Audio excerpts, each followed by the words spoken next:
Moments ago, Israel launched Operation Rising Lion, a targeted military operation to roll back the Iranian threat to Israel's very survival. This operation will continue for as many days as it takes to remove this threat. For decades, the tyrants of Tehran have brazenly, openly called for Israel's destruction. They've backed up their genocidal rhetoric with a program to develop nuclear weapons. In recent years, Iran has produced enough highly enriched uranium for 9 atom bombs. 9. In recent months, Iran has taken steps that it has never taken before, steps to weaponize this enriched uranium.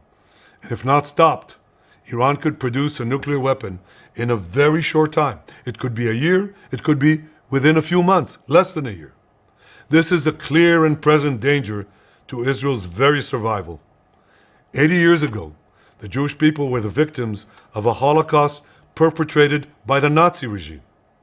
Today, the Jewish state refuses to be a victim of a nuclear Holocaust perpetrated by the Iranian regime. Now, as Prime Minister, I've made it clear time and again, Israel will never allow those who call for our annihilation to develop the means to achieve that goal. Tonight, Israel backs those words with action. We struck at the heart of Iran's nuclear enrichment program. We struck at the heart of Iran's nuclear weaponization program. We targeted Iran's main enrichment facility in Natanz. We targeted Iran's leading nuclear scientists working on the Iranian bomb. We also struck at the heart of Iran's ballistic missile program.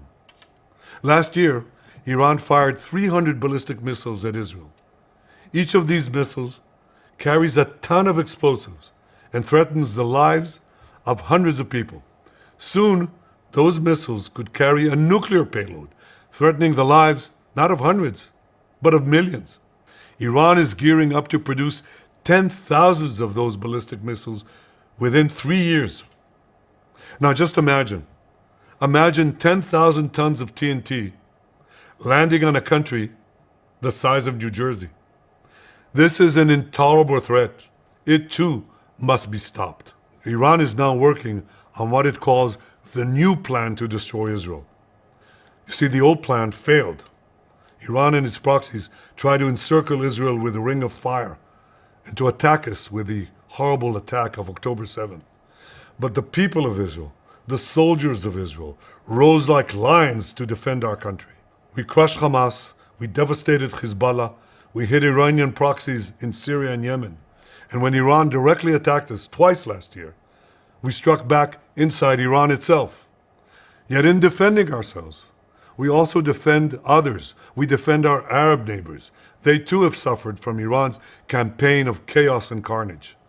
Our actions against Iran's proxy Hezbollah led to the establishment of a new government in Lebanon and the collapse of Assad's murderous regime in Syria. The peoples of those two countries now have a chance for a different future, a better future. So too do the brave people of Iran, and I have a message for them. Our fight is not with you. Our fight is with the brutal dictatorship that has oppressed you for 46 years. I believe that the day of your liberation is near. And when that happens, the great friendship between our two ancient peoples will flourish once again. I want to assure the civilized world, we will not let the world's most dangerous regime get the world's most dangerous weapons. And Iran plans to give those weapons, nuclear weapons, to its terrorist proxies. That would make the nightmare of nuclear terrorism all too real.